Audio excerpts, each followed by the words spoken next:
Welcome back to Halfass'd podcast with I'm your host Yoshi with my buddy Ray, and we are relaunching this podcast as our dude. You click super loud, man. Go invest in a silent mic or not silent mouse. How dare you? How dare you? No. It's too late. It's too late. You done messed up our relaunch podcast. Touch.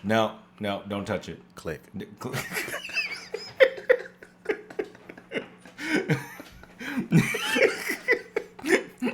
He touches his touch screen and then says click. Yeah. All right. No, it's fine. So we are relaunching our show, and this is going to be a little bit of a format change. Our goal was to try to educate people, and we ended up getting a little bit too political. And ultimately, we're probably going to take down some of those old episodes because they're pretty bad. But we've got a new start here, and the format is going to be life hacks and ways to hack your life. And new tips, tricks, ideas, travel tips, any way to make your life slightly easier in today's world. Thoughts, Ray?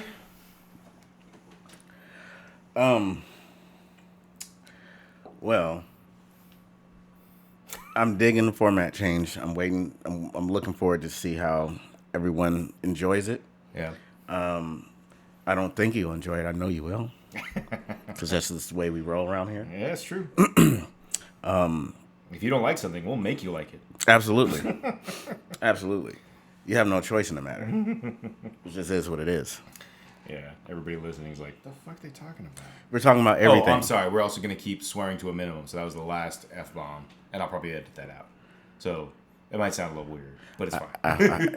It might be the last F-bomb. No promises. But I might just get my bleeper out. Yeah, it's a limited guarantee. Like, extremely limited.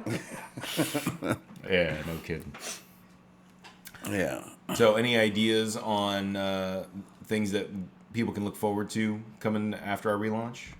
Well, first and foremost is hearing us, of course. Oh, yeah, of course. Like that. That's a given. Second, just hope you learn a little something, and, we have a lot of ideas that we would like to get across, and hopefully that, you all will find it interesting and keep coming back to us. I'm sorry. I have to stop you right there. You said you all? Yeah, no, it's y'all. All y'all. No, y'all. No, y'all is singular. All y'all is plural. All's y'all's is plural possessive. Get it right. All's y'all's. All's y'all's. Every single last one of us. Yeah. That's hilarious. Yeah, this is just a little southern diction etiquette. I don't know how you say it. What is that? It all works. It Because works. it's Southern. I know, right? That's true. If it was proper, we wouldn't be saying it correctly. What's the Etiquette? No. What's the southern code for, like, you're an idiot or F you? Was that as a oh, bless your heart. Oh yeah. Yeah, that's when you meet someone who is dumb as a box of rocks. that, or could be a little slow. He's like, oh, bless your heart. Just kind of like when you see a baby that's not cute, but you don't say that's not a cute baby. It's like, man, now that's a baby. Oh, okay, that's a good title for it. What do you say to a baby that is not cute? Well, I have kids already, so I'll just call them ugly. I don't have to worry about karma coming back to me, give me ugly kids. Because they're already ugly.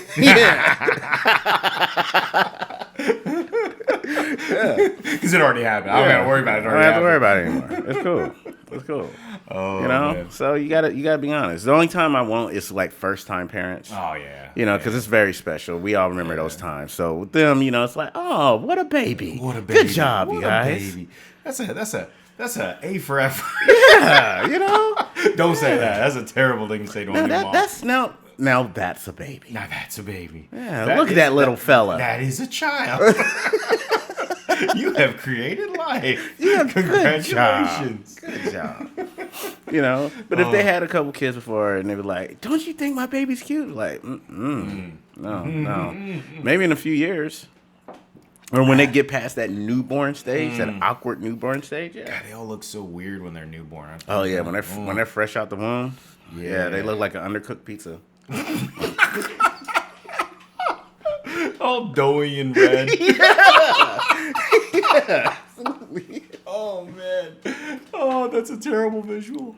That's the truth, though. Yeah. It's the absolute truth. So I think we touched on this a little bit.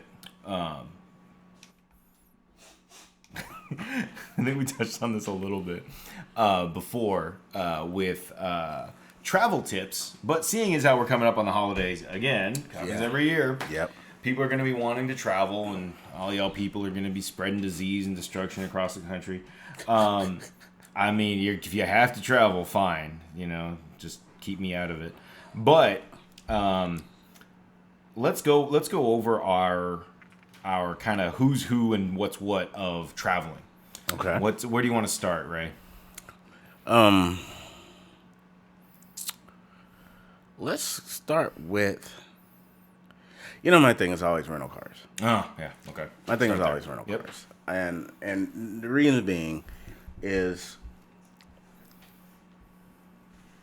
there's a lot of people that they'll get their points for hotels for or shared points with airlines with the rental and all that, and I always just tell people, get your points set up, your system, whatever they want to call it, whatever rental service you use, get that set up so that way you can get those reoccurring points and you can get free stuff. Yep. With all the traveling I do, I have about, 15 days worth of free rentals. Oh, okay. Yeah. Who's that with? Avis. Avis, okay. Yeah, so use Avis. See, now, I never got my Avis. I guess I didn't travel enough because I was being held back because, previous management. We had a previous manager who insisted on only certain people traveling because other people were priority. Yeah. I don't know how it works. That ain't right. But so you got 50. How does that work for Avis? So basically, how that works is they work on a point system. So each rental, depending on the dollar amount, is 1-for-1 on the points. So for each dollar, you get a point. Okay. And after around 7,000 points, you get a free rental. Okay. Now the rental is limited to your standard car, standard SUV. So you're not gonna get like no Maserati, drop top Mustang or anything like that. But you will get your standard to full size vehicle. And then also you still have the opportunity to upgrade for free too. Okay, because you still have your status. Exactly. Okay. So that's the thing about it. So with Avis, it's called the Wizard number, which you use for your sign-ins, right? But another thing too, if you have this stuff, always sign up for like a preferred or whatever checkout. Is with Avis, it's called Avis Preferred, and the way that works is you get to the airport, your destination. You go to the airport, you go into your Avis app, and you see what car they have that you purchased. And it tells you the aisle. So it'll say E24. And you just go straight there, get in your car, leave. Don't have to deal with people. Don't have to wait in that long line of everybody trying to get a rental car because it's only like one person for 30 people. And it takes like 3 hours to rent a car nowadays. Oh, man, tell me about it. Yeah. And in that app, you can also do your upgrades. You can do free upgrades and you can do upgrades at cost. Okay. So if you see something you like, you're like, I want that Hummer. Exactly. That's a different story. That's a different story. Yeah. So Avis doesn't provide that. No. That's hurts.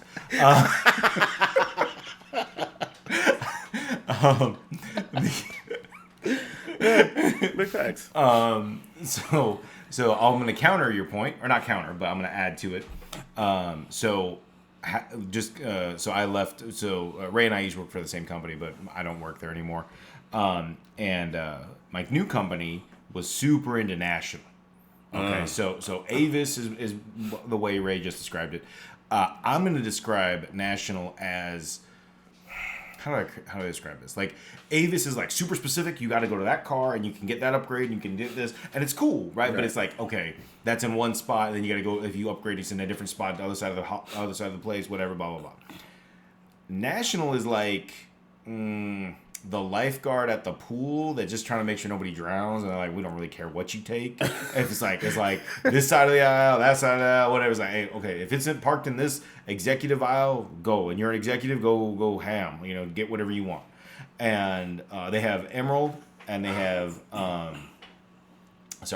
they have Emerald, Executive, and then Executive Elite. And these are the super special snowflake people. And it's so their reward system is not points based. It's rentals based. Oh. So you got to rent a certain number of days or a certain number of rentals. So I think it's 40 days of rentals throughout the year to get the Executive Elite or whatever, and then you got to get like 15 rentals, like meaning like sections, right? So, to rent, then improve your status. Correct. Okay, yeah. So it's like 15, then 15, or something like that. So like if you travel a lot, where if you're in one spot, you're still getting credit, but then what they do is that as your status increases, so Emerald Club is free to join. Right. You do 7 rentals, right? You're an executive. No, you do 7 rentals, you get 1 free day. Oh. Okay, so rentals meaning like contracts. Yeah. Right? So not like 7 different contracts, not 7 days. Not 7 days, exactly. So you do 7. Then as your tier up, right? So that all counts towards your 15 and 15 or whatever. Because I think it's 15 for executive and then 15 more for elite, right? And the way that works is you'll do all your rentals, but as you tier up, it takes less days to earn free days. Or less rentals to earn free days or something like that. So it'll go from like 7 to 6 to 5. So then every 5 rentals, you'll get a free day. I think it also works every 5 days as well. So if you have 1 rental and you have it for 5 days or more, you'll start accruing free days. Okay, that makes sense. Yeah, so it just depends on your situation, because obviously there's the road warrior who's in a different city every night, right? You know, and then there's the guys who are in one place for 4 or 5 weeks or whatever, and then the guys that are in 4 or 5 weeks, they still earn basically the same rate as the road warrior. Okay, but the road warrior is more profitable for the company. Right. Because they're paying those daily rates, those more expensive rates and all that. But like the company I worked for was like, they had super negotiated rates with National that were so ridiculously good. Like full size, $15 a day, including insurance. Wow. Yeah. That's really including full coverage insurance. I'm like, man, that's a lot. Like, how can they do that? But it's because of pre-negotiated rates. Right. You know, if they pre-negotiate, then it's cheaper. So the point is, sign up. It sucks. Create an email. Oh, there's another life hack. Create a rewards email that's separate for each one of your rewards. Oh. So you're not using like your general email, your general Gmail. You're getting bombarded with all that getting stuff. bombarded with all that stuff. And it's good because then if you start seeing, like, if I set up an email with National, and I set up my new account or whatever, and then I start seeing like Panera Bread ads coming into that email that's only for that. Mm-hmm. Well, now I know they sell the freaking Panera Bread. Right? They sold my data, right? They already sold my data. Like, you ask them not to sell your data, and they sell your data, right? So it just kind of gives you a little bit more transparency, right? Okay. You know, so because right now what happens is if you use one email and they sell all your data to wherever, you're gonna get bombarded with Panera Bread.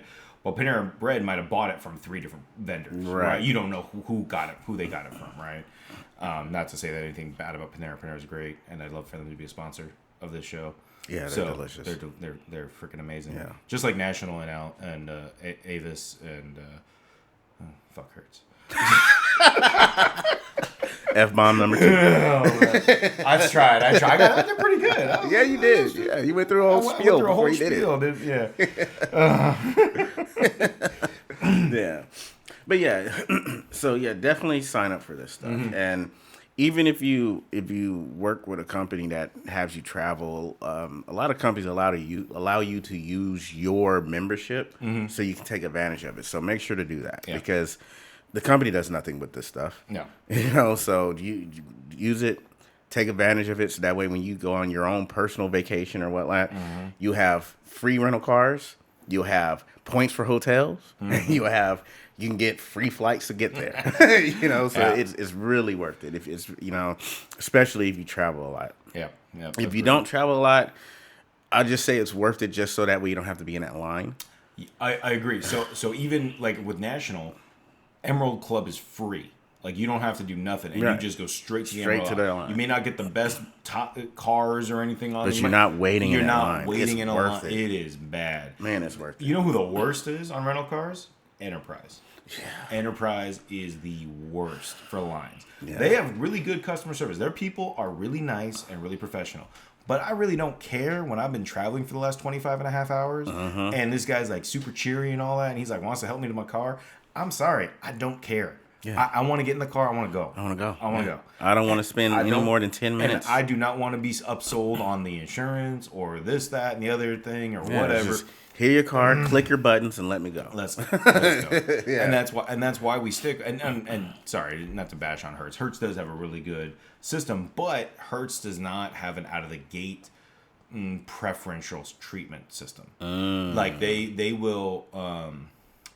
Like straight out of the gate, I think you can get like express checkout, but it's not that express. It's not that express. It's not that express. It's not like Avis Express. It's not like National Express. It's okay, right. But it's not like, oh my god. I think they call it the President's Circle or something like that. Yeah, that's right. That sounds familiar. Yeah. All the other rental car companies like Alamo and like Budget and so there's only like 3 real rental agencies. Yeah. So it's like.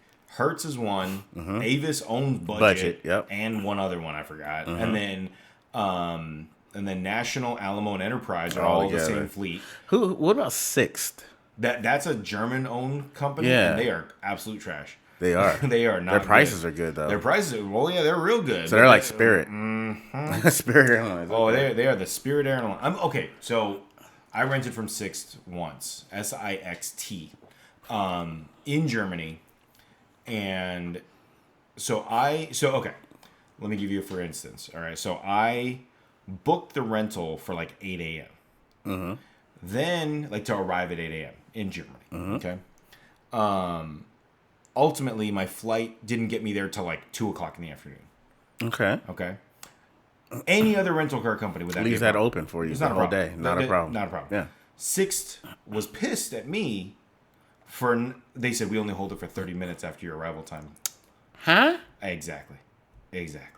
I'm like, so you guys are upset with me for not telling you my flights had changed from my original reservation. I made the reservation for 8 a.m. because I hadn't booked my flight yet.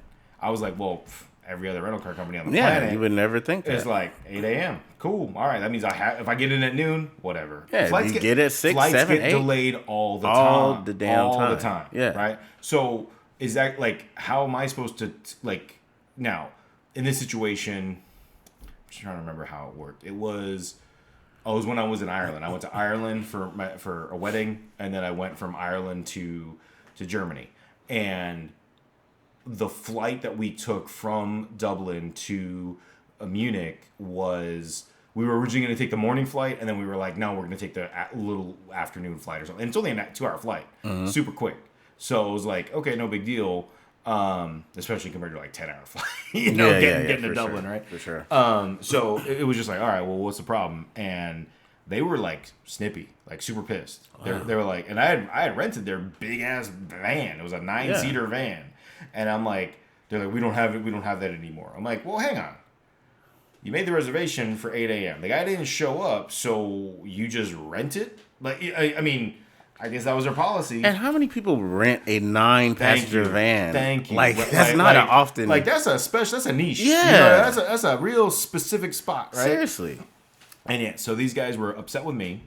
So I am not a fan of Sixt. Yeah, I can see why. I'm not a fan. I mean, maybe they're great in the U.S., but their numbers are great. Yeah. But then it's like, then again, they wanted to do the enterprise status where they wanted to just run the thing. Oh, well, you didn't sign up for the fuel, and you didn't sign up for this, and you didn't sign up for that. You got to make sure you bring it back full. Otherwise, we're going to charge you €900 per gallon or whatever. Per liter. Per liter, right? Out there, yeah. Oh, man. And yeah, so, you know, it is what it is, right? But, you know, as far as rental cars go, yeah, sign up with them. create a separate account, get ready to go, because that is probably the most annoying, because you waited for to get off the plane. Yep. You waited to get your bags. luggage. Yep. And then you waited for the bus to take you to the rental car place. Yep. Then the rental car place just sat there and was like, well, do you want to buy, the Febreze extras packets or whatever? And Yeah. you're like, to the 30 people in front of you. oh my God. And they're doing their jobs. Like, I am not saying that the lady behind the counter or the guy behind the counter is not doing their job. Correct. They are doing their jobs, and they don't care. You hear about these stories all the time where they, I think, this goes back to Hertz. Hertz reported their car stolen, and while the guy was still driving it. Wow. So some random guy was driving it, and it was reported stolen. So that's another thing, right? It's like, okay. Oh, and another thing. Mm-hmm. A lot of times with these quick checkouts where you just pick the car and go, they don't do an inspection with you. So always inspect your car before you get it. Take pictures or video around it. Good. Whatever you need to do, because what will happen if you bring the car back and they claim there was something there that wasn't when you received it, You have nothing. they will come after you for it. And the biggest thing was, so this happened to an employee of mine. He was in Minot, North Dakota with Enterprise. In the middle of nowhere. I know, middle of nowhere. Just oil tar sands or whatever's up there, in the middle of, I think it was January. So it was cold as all hell. Oh, for sure. And this guy, he checks it in, and he didn't check anything, right? He checks it in at Enterprise. It was a local shop because they didn't have anything at the airport. I mean, the airport's the size of a postage stamp, so right? Going in, coming out. Yep, exactly. So the Enterprise guy, when he's checking the car in, the Enterprise guy goes, "Hey, look, you have a flap down here on the front bumper, passenger side. You hit something, and now there's a flap." And he's like, "No, I didn't. I didn't do that. Well, it's there. It wasn't there before." And he's like, "Hang on. How did you know to go look at the front bumper flap? Right. Wait, what? How did you know that was there? Why would you, how is that part of your regular inspection?" Yeah. It's because these guys, when they do an inspection, they're just they run around it for 10 seconds. Yeah. And that's it, right? That's the most detailed inspection they ever do. However, I would recommend, in certain situations, getting their insurance. Just bite the bullet. It sucks. Just pay full freight for it. Yeah, but that's not really necessary. Most credit cards cover that. Yes, but usually they will only act as a secondary. So your primary insurance, being your personal insurance, will have to step in first. Then they will cover whatever that doesn't cover. So, and if you have insurance, also call your own insurance and say, "Hey, listen, I'm going to be traveling. Is there any rental car insurance that you can offer me just for the next 2 weeks that I'm traveling?" And they will offer it to you, and that will be as good as the coverage that you're getting. So that's a fantastic point. But the reason I say bite the bullet and get the insurance, in certain situations where you are a unaccustomed driver, let's say you're from Minot, North Dakota, and you have 2 tractors and a U-Haul in town. That's what you're used to, and. That's so bad. Wow, 2 tractors and a U-Haul. And that U-Haul's out every week. Okay? It's very busy. It's the big one. It's got Mom's Addict in it. Wow. Yeah. So the 2 tractors and the U-Haul, and you're used to that. And then you're going to Orange County from Anaheim. You're going to Disneyland. You won the Super Bowl. You're going to Disneyland. And the Super Bowl in Minot, North Dakota is the cake eating contest with followed by the pickle juice drinking contest. Followed by the upchuck. Oh my gosh. So these are the things that, it's hey, you're now in Southern California. You're not used to it. Get the insurance. Yeah. Because there's going to be some meth tweaker that's trying to get a catalytic converter off there. Yeah. So yeah, I mean, obviously call your insurance, but if you're hey, I don't want to deal with all that, it's $32 a day. Yeah, it sucks. It's a ripoff. 10 days, you're $320 in, and but paying for a catalytic converter, $15,000 or not $15,000, $1,500. Yeah. It's especially because it's a much bigger area. New York, same thing. Yeah. Right? You go rent a car in New York, well, you'd be dumb. But well, depending if you're in New York. New York. Yeah. But, if you're in upstate, whatever. Yeah, Like, but yeah, if you're in New York, I wouldn't be renting anything. I'll just Subway and Subway or Uber, Sea of Yellow cab, or cab. Yeah. That's for sure. So okay, let's shifting topics from cars. Any other hacks, pro tips for travel? Let's just talk about getting to the airport. Oh, okay. Okay. All right. Now, we discussed this before, but I have to reiterate this because there's so many people that do this last minute stuff. And the problem with feels like there's a story there. Well, yeah, and it is. Because, so this is the thing. My thing is to always, I don't care what airport it is, I'm there 2 hours ahead. Okay. Regardless, if it's an international flight, 3 hours. Okay. Customs can be a pain. Agreed. So 2 hours ahead. I don't care if it's a small airport or a large airport. Just do it. What else are you doing during that time anyway? Just go there, get you some food, have a drink, whatever, and then get on your flight. The problem when you're running late or you come last minute because you think, oh, well, this is a small airport, no problem with TSA, and then all of a sudden you ran into a whole deplaned group of people, and now your 10-minute walk through TSA is going to take you 3 hours. Yeah. So one thing, and then another thing that happens is you affect other people. And I know a lot of people are selfish. They don't care about other people. They just want to make their flight. I get it. But when you're running late, or if you book your thing late and you can't get all your family in one seat, now you're coming to me, sitting in my comfortable aisle chair, saying, hey, can you please move so we can all sit together? So I got to be responsible for your lack of responsibility. Yeah. Now your problem has become my problem. Yeah, so, and don't get me wrong. Most of the time I'm nice about it and I'll do it. Especially when it comes to like little kids. F them. I won't. But when it comes to couples and all that stuff, no, I'm sorry. No. You guys just gonna have to sit separate for the next 4 hours. So I'm with you on that. Like I will help. Okay, two things. Small children. I will help small children if it looks like the child is not going to be a problem during the flight. If the child is because the ones that are acting up already when they're at the gate. No. Yeah. Now, okay.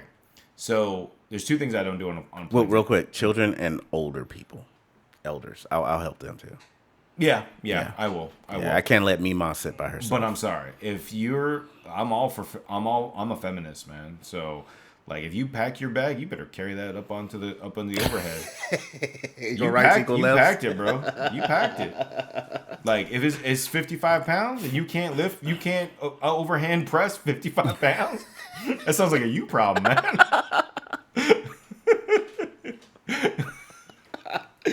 See, and that's where I'm a little different. I'll help people put their bags out. I'll even help people grab bags out of there. You were raised in the South, man. I was raised in California. I've been a feminist since I was 4 years old, man. It's all about equality. It's like, you shouldn't have packed those stilettos in there that weigh 65 pounds or whatever, those stripper heels or whatever. I'm sorry. Like, oh, man. I'm joking. I'll help, maybe, if you're hot. He's not joking. He's not. Even if you're hot, he probably won't help you. Yeah, like, well, I've definitely. Then you can ask someone else. There are plenty other simps on this plane that will gladly help you for a chance at nothing. Okay, right. It's like, I'm married. y'all off the limits, man. It's like, it's not like you came from the club straight to the airport. No, like that was right. Yeah. And so like, but. I completely agree. Getting to the airport is absolutely critical. Yes. Getting to the airport early is absolutely critical. I think the best thing. So my little life hack for me is if I fly out at like 6:55 in the evening or whatever, I will. So after a few technical difficulties, we're back. And as I was so rudely interrupted, I generally start traveling. So if I'm at 6:55, I will move, like in my brain, I will move that to 6 a.m. So then I'll be like, oh, I got to be there for 2 hours before, or not 6 a.m., let's say 6 p.m. Like, I'll be there 2 hours before, 6 a.m., whatever. I'll be there at 4. At 4 in the morning. Yeah. I'll be there at 4. And so that gives me a nice buffer of 55 minutes. Because, and The airlines try to do that. They will not print your departure time on your ticket anymore. Do you notice that? They put the boarding time on there. That's true. You're right. They will not put the departure time on there. It's in there, but it's like fine print, like tiny print. And so they will. Turn your mic over just a second. All right. So yeah, they will put that. They will put that. The boarding time on there. So just keep in mind, like, get there early, people. Like, get there early. Don't stress. Yep. And also weigh your bags. It doesn't, I know people don't like getting on scales, Yeah. but put a bag on a scale, and before you get there, get your numbers right, get your budget right, and stop trying to, like, they're going to nickel and dime you, just accept it. Mm-hmm. Like they're going to make you pay for the bag. They're going to make you pay for the overweight bag. Do not yell at the lady at the counter because you knew that going in. You knew that there was no, like, it wasn't a surprise, right? You knew that shit was coming. Sorry, excuse my language again. I'll have to bleep myself so many times. It's all good. You're the new FCC. I know, right? Freaking FCC. But I completely agree with that. Yeah, just when you travel, there's an amount of due diligence you need to do before you travel, right? Agreed. One thing I do if I'm not familiar with an airport, I look at the map of the airport so I know where I need to go. Now, granted, gates can change and all that, especially now. Things are so inconsistent with airlines, but you at least have a general idea of where everything is. Agreed. You know what routes you need to take. You know if you need to take a tram. You figure all this stuff out so that way you can just get there and get pushing, get going. Another thing, too, take full advantage of any of the apps of these airlines so that way you can do your pre-check-in. Oh, yeah. That way you can pay for your bags. You can do all that stuff up front. And all you need to do at that point is just go to that little kiosk bag and drop. get your bag, do your bag drop. That's Super it. simple. Very simple, super easy. It gets you in and out. Another thing, 2 things I recommend.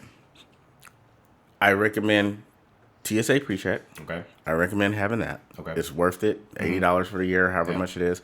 It's completely worth it. Another thing, too, if you travel often and you travel through large airports, I also would recommend getting Clear. Yeah.